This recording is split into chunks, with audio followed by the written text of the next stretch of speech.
the buzz I get from the city and the noise they make in the fights, I think that's one of the reasons Eddie likes the noise they make. It's noisy. We're a fighting city, aren't we? Yeah. Like, everyone says rough, but it's home, innit? And we're noisy, and they like to come and watch a good fight.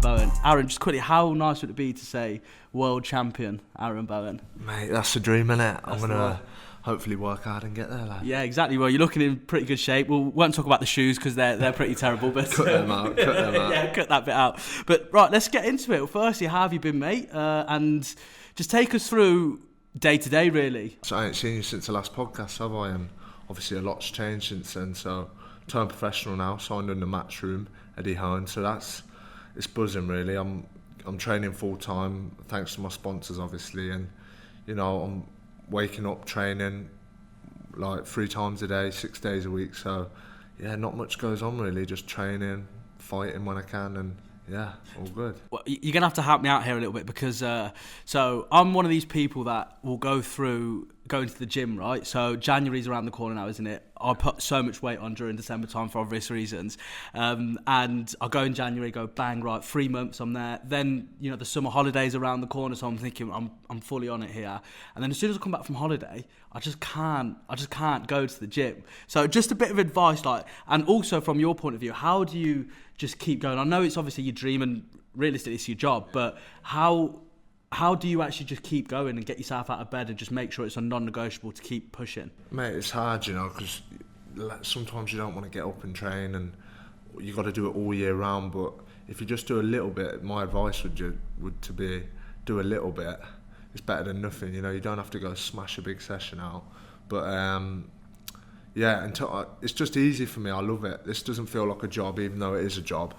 I love it. I wake up, train, and I've always got a fight around the corner, and so if you can't get up for a fight, then it's not the sport I should be doing, is it? So get up, and I find it easy to get up and train knowing someone else is getting up and train. So yeah, definitely. I mean, we'll obviously get onto what the pro career's been like so far. Not too shabby, as you know, but obviously, as I said at the top of the show, you were the very first guest that I had on the podcast.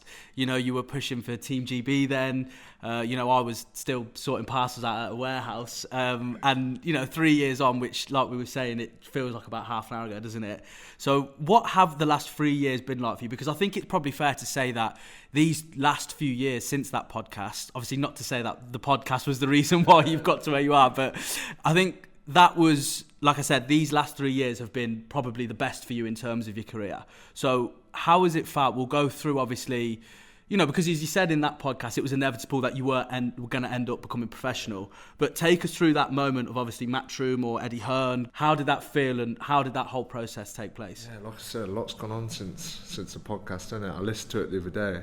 What did you think? Oh, mate. cringing your box off. But it's nice to look back and see how far you come in it, and 100%. probably yourself as well. But when I got a few gold medals for Great Britain, got selected for the games, which is like, when I said to you, it's something I've always dreamed of. And I believed I could get there, but there's always that thing like, can I? Yeah, can you? Yeah. Do you know what I mean? So I got there, had a great games, got bronze. At the time, I probably didn't appreciate it as much, wanted gold. But now I look back, I think, what an achievement. Eddie Hearn was at this quarterfinals, which turned out to be one of the fights of the tournaments. And yeah, I remember watching that, and I was thinking, wow. I mean, it wouldn't have looked out of place pretty much anywhere on the screens, would it? Box office, it was so good. So, do you know, whether Eddie was there or watching me, that moment was just, that will be with me forever now. But a bonus, he was there in my hometown, basically. We got in touch. He said, yeah, whenever you're ready, turn pro. And yeah, 3 fights in now, but just like sort of everything happens for a reason, and he was there that night, and it's just made my career go way better. Like, yeah, definitely. I mean, you know, Eddie Hearn, he's such a brilliant character. Obviously, he comes into TalkSport now and then, and I'm sure you've seen the box office matchup that he has against Simon Jordan. And obviously, I'm going to be biased and say Simon won. You're going to be biased and say that Eddie won, right? But you know, when you're going through such a difficult career path, you know, you knew this from day one, really. But to have them people around you, to have someone so experienced, you know, he comes from a bloodline of people within sports, you know, knowing how to really push their talent. So, be honest now, was he always the one you wanted to work with? Oh yeah, completely. Like, growing up, it was always Eddie Hearn, do you know what I mean?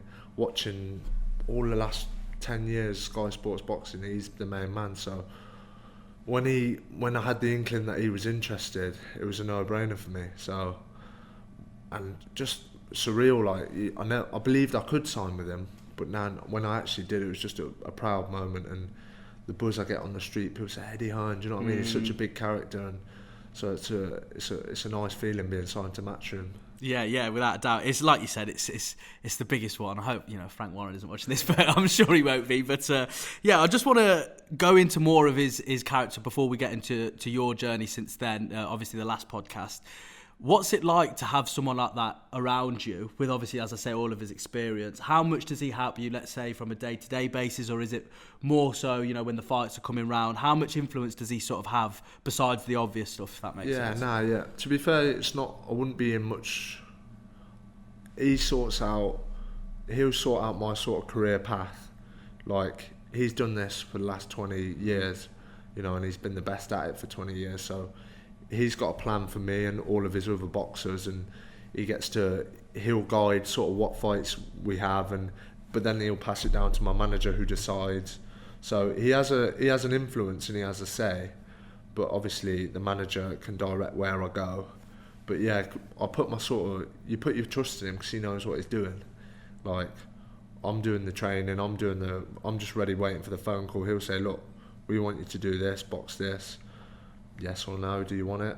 And then that's how it goes, basically. It's quite simple, really. But I didn't really get how it worked, and then once I seen, you know, how they run things, it's quite good. They'll plan things out. They'll say, we want you to have this fight, next fight we want you to box him, and you know, it's all like guided out. So I'll put my trust in them, and they've got people from the start to world champions. So for me, it's up to me to fail now. They know how to market me, they know how to manoeuvre me. I've just got to put in the hard work and listen to the people around me, and I believe I can get to the top, you know what I mean? Yeah, absolutely. And I think it's fair to say that you've always had that mentality, even if it was, you know, boxing at Triumph, or, you know, all the way now to being on undercards of the biggest fights of the year, you know what I mean? So that mentality's always been there for you, of course, but what's the real differences that you've found since obviously turning pro? Because like you say, you know, you've been training every day. You know, I can imagine that the type of training is different. The type of people that you're working with now is obviously, you know, as I say, a bit different. But what have you found are the main differences since turning pro? Or would you say that it's pretty much the same sort of thing that you were doing beforehand? It's the same sort of concept of work hard and get ready for your fight, you know what I mean? It's that same sort of, but the rounds are longer, the opponents can be tougher, and littler gloves, stuff like that.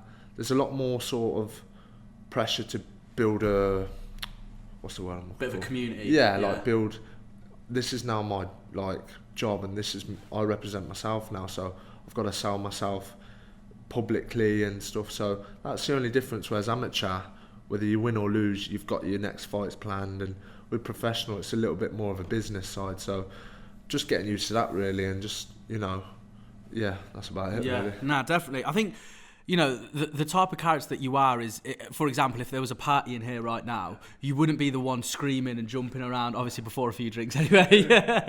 But no, I think, you know, that side of things, as you said, because you're so sort of, you know, tunnel vision with the boxing, the fitness, make sure you're as sharp as possible, it's a whole nother world with all that kind of thing. So how have you felt with obviously this kind of stuff? You know, I remember the first podcast that we did, you know, I think it was fair to say that both of us were absolutely bricking it, weren't we? I mean, you strolled into my room. We didn't even have cameras then, did we? We were like, both of us to the mouth. yeah, here you go. Both of us were a bit like, we'll start that bit again. The thing is, well, I'll be honest, okay, I'll tell the truth in this podcast, because I think, like you said, you know, you look back at all of the first stuff that you did, you know, and I look back at all of the first few podcasts that I did all the time, and I think, oh my gosh, what was I doing? What was I saying? Like, why am I saying that then? You know what I mean? But I'd never delete any of that stuff because that's your journey. Do you know what I mean? So I look back at them and I think, like, even myself, who, like, this is obviously my job, but like, to see the progress in both of us, it's just so crazy, isn't it? But how have you found all this kind of stuff? I know it's a little bit different between you and I because we're friends and stuff, but in terms of, you know, like the press conferences, in terms of that stuff of you saying, like, selling yourself, because I think that's such a big thing in boxing, isn't it? I know a lot of boxing fans, traditionalists, won't like me saying this, but it's a bit like WWE, isn't it? Like, it's not just about what you do in the ring. You've got to be able to get the audiences going, right, okay, for whatever reason, we want to see what this guy's doing. Exactly. So how have you found that kind of stuff? Because as I say, you know, you're not the type of person just to look for attention. I know it just sort of comes to you, doesn't it? So, so how have you found that kind of stuff? Because that's always interested me, you know, that kind of things for obviously this kind of stuff. But how has that been sort of to... I'd say for me, that's been the trickiest part. Yeah. You know, being active on Instagram, Facebook and that, just, you know, I've got to get people following my journey and wanting to interact with me. I found that harder than, you know, turn up training, sparring, getting ready for a fight. That comes natural to me. I've done that for years now, last 10 years. But getting that's been tricky. So, but that'll come with time, and the press conferences I struggle with, you know. They're a bit tough, you know. Just like going from not doing one, next minute you got 200, 100 cameras, just Eddie Hearn, like, I've literally looked up to Eddie Hearn. Yeah, watching him do things. Yeah, like, you look forward to your fight and there's fucking cameras everywhere. I'm like, oh, here we go. Like, I'd much rather go and have a fight than do that. Yeah. Do you know what I mean? But and that's crazy to me. No chance of it. Give me a do million that. people with a camera and I'm it. sorted, mate. But that stuff, no. But yeah, do you know what I mean? That's... People don't realise that. They think, okay, he's pro now, so that means instantly, right, he's going to be so good behind the mic, he's going to be able to do this, do that. It's mad, isn't it? Like, Jake Paul, Conor McGregor were different, but it's they're very good at selling themselves, talking on camera, and I obviously don't want to be like that, but you got to take little things from them. Do you know what I mean? Like, there's a reason Jake Paul and that are getting paid so much money. They can sell themselves well, and so just mate, the first couple I was like, wow, shaking, like heart racing, but it's getting better now, and in 5 fights time I'll probably look back and be like, why did I say that? Why was I like that? So I've just got to ride it out and just keep enjoying it. I know I can fight, I know I can train, but now it's about opening up and letting people see what I'm actually about, and so far it's worked. People are getting on board and people like the person I am, so just got to keep doing that. But that's the hardest part. Take me through the ring walk, because come on, that's got to be, is that the best bit? I assume it would be, but for you, what would it be? Do you know what, the best bit's when the bell goes, because it's just you and him then, you know what I mean? Like, the ring walk's good. I'm trying to loosen up with that as well. But with the Commonwealth Games, that gave me great preparation. I mean, come out to probably, 3,000 people, and I'm sure 90% of them were for me for that fight. So that, like, absolutely bricking it for that. Like, the pressure, Commonwealth Games is channel, BBC watching it. So going into a ring walk now, I'm a lot more relaxed and switched on as to the job at hand. But it is exciting, the ring walk. You get to choose your music, and everyone's pumped. You can see them all, like, try not to look at them too long. You start engaging with them. Start giggling at your start friend. nodding at me, mate. You know, Mate. Back to doing. But it's good. It is the best bit. The changing room can be your doubts and your nerves, and then you're excited. So it's quite a lonely little ring walk. The coach and that leave. It's just you now, and they're like, you're on your own backstage. It's a strange feeling. It is exciting. For me, the best feeling is once that bow goes, it's like, right, nerves are gone now. What can you hear when the bow goes? Like, after that goes, can you hear people? Sometimes you hear some mad stuff like kill him. You know, just like nice one, Dad. But it's you hear little things and you forget little things, like the ref's talking to you at the start saying don't touch it, but you're not really listening. You're sort of switched on to the job, so you're sort of in your own head listening to your coach, and it's a mad experience, but it's quality. But obviously I advise lads to just try it. You know, them 8-week white collar things, just to try it, because the buzz you get. I remember I told you I got beat on my first fight. I remember you saying the buzz that, I got after, I was like, I just wouldn't, like, because you're just adrenaline, like, it's a massive like relief when you're in there and you've done it. Like, it's a great feeling. So, but the ring walk's good, and but I'd rather just get in there and Yeah. I'm almost like, hurry up, let's get on with this now. Like, that's what I think. If we merged together, we'd be the best boxer of all time. You take care of all the in-the-ring stuff. Flying. Yeah, and I'll talk the ear of everyone. But it's funny that you say about that white collar because, you know, obviously our very good friend Jimmy, I was with him the other week and I mentioned to him that I was like, do you know what, I might do one of these white collars, right? But then, like I've just been saying, I'd love all of it, you know, giving it large and all that stuff. But then it's so like, honestly, I can't even begin to imagine all of that stuff that you've just said there about the emotions, about how high it can get, and then how quiet and lonely it can get. It's such a whirlwind, but people don't see that, or people don't even know about that stuff, do they? So it's just one of them things. I think like you don't know until you actually try it. You know what I mean? So I am tempted, but how do you think I'd do? Do you think I'd? You'd be alright. Because I can switch, you know what I mean? Yeah. Switch. Yeah, I look like I'm a cheerful lad, but you know me as, you know, I can get Rowdy. can't I? Nah, do you know what? Yeah, you'd be alright. And do you know what? People put such a thing on losses, don't they? But just getting in there takes guts, and you know what I mean? I just think training for that 8 weeks as well, you feel great at the end of it, and you have, win or lose, you have a little scrap and you think you're hard as fuck when you get out. And Yeah, I think I'll do anyway. I don't need the scrap. Probably best if you don't do it. Right? Yeah, exactly.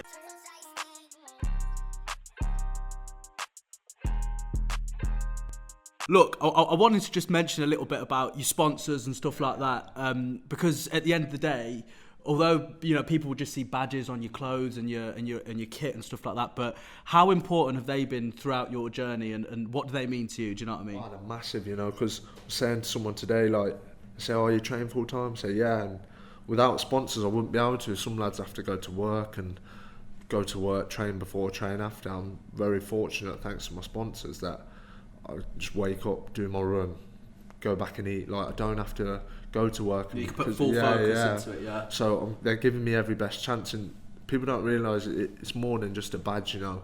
It's they are basically a massive part of my career. So just a massive thank you to them, and I always try to, anything they wanted or needed, it's like I would open my arms to them, because they're a massive help, and every boxer will tell you how much of a help they are, because people think it's great money, and the money can be good, but early doors it's not great, and you know, you got to fight to get paid, so it is massive. The sponsors are massive, and I've got some great sponsors. I've got food like Paul Mac, I've got a tanning shop, but it's not the best for me, that one. But I do. Couldn't be any worse for me. But nah, you know, I've got loads of sponsors. I've got training sponsors. It's great, honestly. Like, all angles are covered, and then I get money support for petrol to travel into training. So, like, without them it isn't possible, you know. People say that, but it's actually true. Like, I'm getting a full opportunity, and I want them to be on the whole path with me the whole way, because they'll always be part of my team, you know what I mean? So yeah, definitely. Massively grateful. Yeah, without a doubt. And what I did want to speak about, it ties in nicely really to your sponsors and stuff, was the city of Coventry. So, you know, everyone says it, don't they? Say, oh, like, Cov's such a dive, like, I just want to get out and stuff like that. But for me, I've switched that mentality now. I'm almost like, everything I do, one of the biggest things is to put Cov on the map. You know what I mean? To, like, okay, right, say, because, you know, I always say this, that, you know, if or when you go on to really reaching your goals, they're going to say Aaron Bowen from Coventry. They're going to say from me, you know, if I ever get put in prison for a robbery or something, they're going to say 24-year-old from Coventry. You know what I mean? So good or bad, that's always going to stick with you. So what does it mean? And obviously, as you've mentioned already, you know, with all the support that you have so many people turning out for you. Do you feel that love, and do you feel the backing from your sponsors, from your friends and family, from the city of Coventry, and how much does it mean to you to, as I say, put them on the map? Yeah, I do feel the love. I feel feel the love. Feel the love. I'll put a bit of Black Eyed Peas in there, yeah? Nah, do you know what? It's really nice, because I'll get stopped in the street, and, you know, people following the journey. I do 200-300 tickets each fight, and more, depending on, like, how close. So they come in their numbers, and the amount of people that will stop me in the street and say, oh, great fight, how's the boxing going? It's like, they're really interested, and it's really nice to feel like, it makes me get up in the morning and think it'd be great to be. Coventry's had British champions, and you'll probably challenge for world titles, but we've never had a world champion, so that's my motivation to be the first, and, you know, put Coventry on the map. So obviously whether I get there or not is we'll see. But it just the buzz I get from the city and the noise they make in the fights. I think that's one of the reasons Eddie likes the noise they make. It's like they call it like a football chants. It's noisy. Whether I've done 100 tickets or 300, it's noisy, and they're all like, I consider them more like family. Like I could go down the pub after and I'm sitting with them. It's not like people I don't know. Like, so yeah, the buzz is massive and I love it. And there's other fighters like Bradley. Yeah, he's getting a massive buzz as well, and he'll tell you the same. Like, people have they're really interested. We're a fighting city, aren't we? Yeah. Like, everyone says rough, but it's home, innit? And we're noisy, and they like to come and watch a good fight. So it spurs me on to when I'm in there. They're so noisy, I can hear it, and yeah, it's just massive. Like, and I believe it's got me to where I've got me now. Like, all them people that came to the Commonwealth Games, Eddie Hearn sort of would have seen it and thought, we could do something here. Do you know what I mean? Yeah. Don't know what he's thinking, but yeah, it must have done it good. Do you know what I mean? Like, and like, if I ever see people that go to my fights, I love to talk to them, say, like, I get you drinking that or whatever, because I'm massively grateful for, what they do. Come and watch, and it's helping my career. So. Hopefully some big nights ahead. Yeah, exactly that. Oh, that gave me some goosebumps there, Raz. Oh, he's getting good now, isn't he? When I got the first press conference, I thought, I'm going to say this, I got there. I was just like, yeah, thanks for having me, that'll do. Fucking hell. Like, but like I said, it will come, won't it?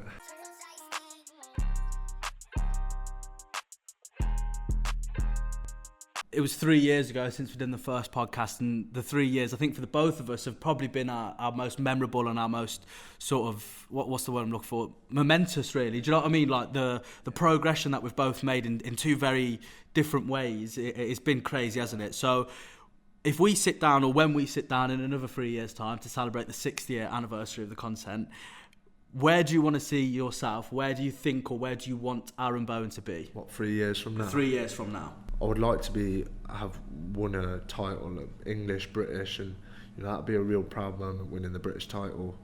It's such a big title to win in boxing, and it's recognised locally as well. Like, it's such a big title to win. So, hopefully I would try have won that. I'd love to box in Coventry. Obviously the Rico would be the dream, but small steps. I'd like to box at the Sky Dome for a nice title, English or whatever sort of title, and have a good fight there. And I think, what's that, 3,000-4,000? Yeah, about that. Just fill that with everyone that we know, and just have a right good fight, and everyone have a good night after, and that'd be I'd like that. But as far as I can get in the next 3 years, I'll be pushing on. I'll be pushing every door I can. Do you know what I mean? So I'd like to say world title, but I can't look that far yet. I believe I can. I believe I will, but I haven't even won my 4th fight yet, so you know what I mean? But that's the plan. I'd like a nice sell-out night in Coventry. If it's a Rico, that'll do. But we'll take that. We'll take it, won't we? But what about you? I mean, it's hard, isn't it? Because I have all these questions, but if someone asks me them, I'll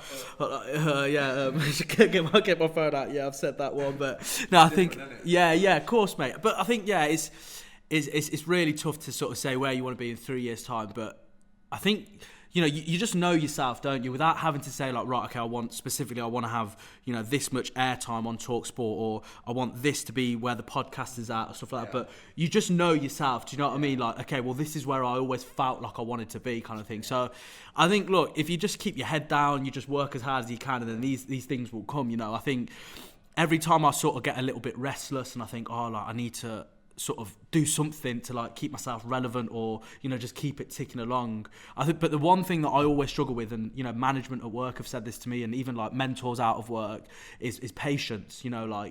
I'm deluded enough now to think, put me on TalkSport for a whole show and I can do it. You know what I mean? But them things take time. You know what I mean? So it's just one of them things where you've just got to be patient. You've got to just keep chipping away and have these opportunities. Like I've been on Wembley Way like a few times this year, interviewing fans and stuff like that. And I think, like I'm getting paid to do that. And I'm just thinking, mate, like I'd do it for free. You know what I mean? So just little things like that where you think, okay, like that's exactly what I thought I wanted to do and what I would be doing. So yeah, it's a bit of a cop-out answer, isn't it? But just work as hard as I can, and then we'll see where we're at, you know. So similar answers, isn't it? You yeah. know what I mean, I find like when you're happy as well, like we're happy doing what we're doing, it's kind of flows, doesn't it? We're happy with, and you blink and you've achieved what you've achieved. Do you know what I mean? It feels good. Like I've got one more question, but just before I wanted to ask you about like this misfits boxing and all of this stuff, because you know, so the Ngannou and Fury fight, I was obviously working, and there's a show on TalkSport every Saturday night called Fight Night with Adam Cattrall, Gareth A. Davis and stuff, and Johnny Fisher was in for the Ngannou Fury fight, and obviously we were talking about it a little bit, and he was just like, I think it helps because he's young, but he's got a very mature head on his shoulders, and he was just saying, look, like if this is bringing eyes to the sport, then great. But a lot of traditionalists, you know, when it comes to boxing, I think probably boxing is the most traditional sport of all of them. You know, there was, even if we go back thousands of years, there were probably two blokes in a little arena somewhere having it off, you know what I mean, for a bit of food at the end of it. So it goes back so long, and I feel like there is a little bit of, you know, sort of resentment from them traditionalist fans, but someone who is in the boxing game directly, I mean, you can't be more in it than being a boxer. So how do you feel about all that kind of stuff, and what are your personal thoughts on it all? Do you know what, it's like Johnny Fish says, it's bringing eyes to the sport, and it's creating people wanting to. I just think sometimes like people want to watch fantasy fights rather than two up and coming lads they don't really care about. So I think it could sway that way, you know. They'd rather watch Mike Tyson fight John Fury than Aaron Burn versus Anil. Do you know what I mean? So, I don't know about that. That's a big one. It's a good fight, that. Fair. Who do you reckon? To be fair. Paul's probably me. Nah, but do you know what I mean? They want to watch fantasy fights, but then on the flip side, it's bringing eyes, and I didn't mind Fury and Ngannou because it's top MMA fighter, top boxer, so they're two respected people, and you see what Ngannou can do. Like, but I think some of the TikTok sort of fights and that are a little bit, just because they haven't trained as hard as we've trained, and they're getting probably more money. But then again, you're on the fence with all of it. You could be two sides to anything. But personally, probably just a bit jealous of what they're doing. But I don't mind it. It's bringing eyes to the sport, and hopefully it can do good. But yeah, I'd rather it be sort of traditional in my opinion. Yeah, no, definitely. I think that's a really interesting one. He says the years go by. I think, you know, the misfit stuff. It seems like it's going to be here to stay. And like you said, if they've got 100k followers on Twitter and they can get them to buy a box office ticket on the weekend, then you know what I mean. It's only going to keep going, and that's whether we like it or not. It's where we're at, isn't it? We flip back to like selling yourself. Us boxers, more traditional ones, have to do more of what they're doing, which is where the world's at on phones now. So linking back to that, you can't blame them. They're doing something right. Do you know what I mean? I just think we're better at fighting. Yeah. Do you know what I mean? Would you ever do it? Would I ever fight an influencer? Yeah, a little YouTuber. I don't know, because you get the dough, wouldn't you? Maybe like a podcaster, maybe. Yeah, top cov podcaster. Yeah, someone who works at TalkSport, maybe. Yeah. Would you do it? Like, if I said to you now, look, like, all of a sudden I've got 1 million followers. Yeah. But would I do it? Yeah, would you do it? Oh, do you know what? I'd say no. You'd say no, would you? Yeah, because not that I'm lowering myself, but. Yeah, steady, mate. Nah, I hear what you're saying. You ain't worth shit on my shirt. Well, with them shoes on, mate, that's pretty bad. No, I just wouldn't, because I believe in the traditional work your way up, both boxing for an English title or whatever. Like, I agree with that, so I wouldn't want to. But then again, if someone waved 2 million in your face, like Jake Paul and that, everyone's got a price, haven't they, whether we like it or not, yeah. So, but for me, would I want to fight you? No. Good man. Obviously, for obvious reasons, not because you're traditional or anything like that. I think if you ask me, would I fight you for 2 million? No chance. I'm not getting knocked out for any amount of money. I can't do it, mate. Just scares me too much. Ring walk, give me a tenner, I'll do it. You know what I mean? But what's your views on it? I think if it sells, then mate, then what can you say? Like, and then on the other side of it, I think, if you don't like it, don't watch it. Like, if you don't like it, boycott it. Let's see how far you get. You know what I mean? And that's the same where I think, look, like, you know, I see these boxers, and obviously if I don't like them, then I'm going to be a bit more against it, right? But I think to myself, like, imagine if like someone like me or someone nowhere near as famous as them or with a bigger following than them, because followers is like currency now, isn't it? That's almost like money in the bank. So what difference is it going to make if me and, you know, a few of my mates are going to say, nah, we want to watch proper fights, you know what I mean? We're watching YouTubers, but what we want to see is AJ versus Fury, you know what I mean? But then people want to watch that, but then people also want to watch KSI fight, you know what I mean? So it's the way it is, mate. But I think, look, not only with all the misfit stuff, you know, and all of that side of the boxing world, but your own career as well. There's massive things to come, and I don't think the misfit stuff or your career is going to go anywhere anytime soon. So you never know, mate. You never know. We could be sat here and I could train. I said, mate, I've done a white collar and I'm ready for you now, mate. Here's $1 million. But the very final question that I like to ask all my guests, and it was something that I implemented a little bit after we did our first one. So I'm not sure if I asked you it. I can't remember. But is Aaron Bowen happy? Are you a happy individual? Yeah. Took me by surprise. It's God's sake, I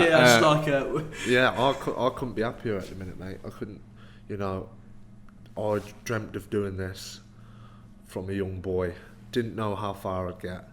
Tried to stay sort of not humble, but tried to stay grounded and just get as far as I can and just not winging it, but just keep working hard. And so I'm happy because everything I've wanted to do, I've done so far, which makes me think, what's your dream? Not your dreams can come true, but like it can happen. It can happen. So for me anyway, I'm happy because I've signed with who I wanted. I achieved as much as I could in amateur. So got a great family, got great friends, got, you know, great supporters following me, and so yeah, I'm happy. Yeah, that's good, mate. That's good. So, very finally, then, obviously we've spoken a little bit about, you know, your skills in front of the camera. So obviously there's a camera right on you there. I just want you to look straight down the barrel and tell the world why they should follow Aaron Bowen's career.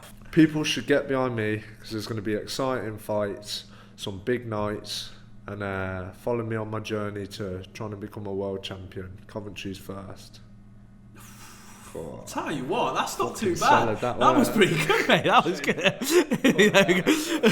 A bit of sweat, but yeah, Aaron, thank you so much, mate, for taking the time out of your very busy schedule to appear twice on the podcast. How does it feel? Do you feel like this one's got a little bit better than the first one? Yeah, a lot more relaxed this time. Feeling that much better. Yeah, that's good. I'll take that as a compliment on my side then, yeah. But no, seriously, thanks a lot. And I think, you know, even if, you know, because obviously both of us are on our journeys, it's hard to fit time in for your friends and stuff like that, which, you know, is a bit of a shame, but I think ultimately that's what the sacrifice is in order to get where we want to get to. But I obviously see all of your stuff, even when you're just shouting at your sponsors, mate.